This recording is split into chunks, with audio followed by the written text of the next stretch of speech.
समिति का हर जोर में घर में कौन म्हणता देत नाही घेतल्याशिवाय राहत नाही कौन म्हणता देत नाही घेतल्याशिवाय राहत नाही। एसटी कर्मचाऱ्यांचा निलंगा आगारात घंटानाद आंदोलन। महाराष्ट्र एसटी कामगार संयुक्त कृती समितीमार्फत आपल्या मागण्यांसाठी एकूण 3 टप्प्यात आंदोलन करण्याचं नियोजन करण्यात आलं असून त्यातील पहिल्या टप्प्याचे आज दिनांक 15 जून रोजी धरणे आंदोलन आहे। निलंगा आगारात संयुक्त कृती समितीमार्फत महाराष्ट्र एसटी कामगार संघटना, बहुजन रापक कामगार संघटना, Maharashtra ST workers congress inter कॅस्ट्रॉब राप कर्मचारी संघटना सहभागी होत आंदोलन केलं।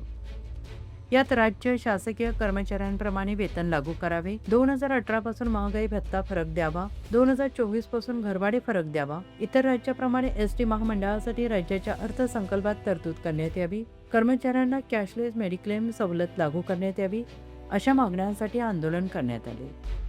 या आंदोलनात प्रामुख्याने महाराष्ट्र एसटी कामगार संघटना अध्यक्ष श्री प्रल्हाद विठुबाने, सचिव श्री अंकुश काळे, CCS बँक संचालक श्री उद्धव गणगावे, विभागीय कार्यकारिणी सदस्य श्री प्रकाश शनिमेसा, बहुजन राप कामगार संघटना अध्यक्ष श्री गायकवाड आणि सचिव श्री दिलीप कांबळे, महाराष्ट्र एसटी वर्कर्स काँग्रेस इंटक अध्यक्ष विकी धैर्य, सचिव प्रभाकर बिरादर यांच्यासह असंख्य पदाधिकारी उपस्थित होते।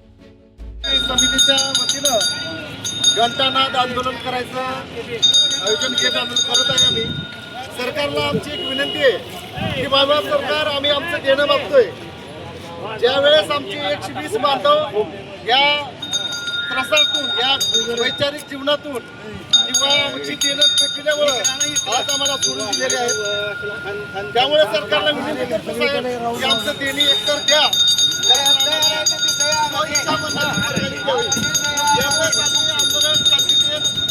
संविधानाच्या मार्गाने करत आहोत।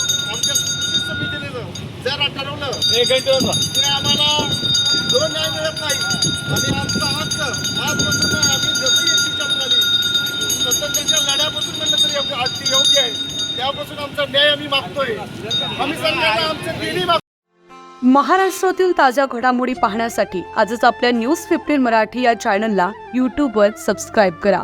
तसेच इंस्टाग्राम आणि ट्विटरवर फॉलो करायला विसरू नका। न्यूज 15 मराठी, आवाज जनसामान्यांचा।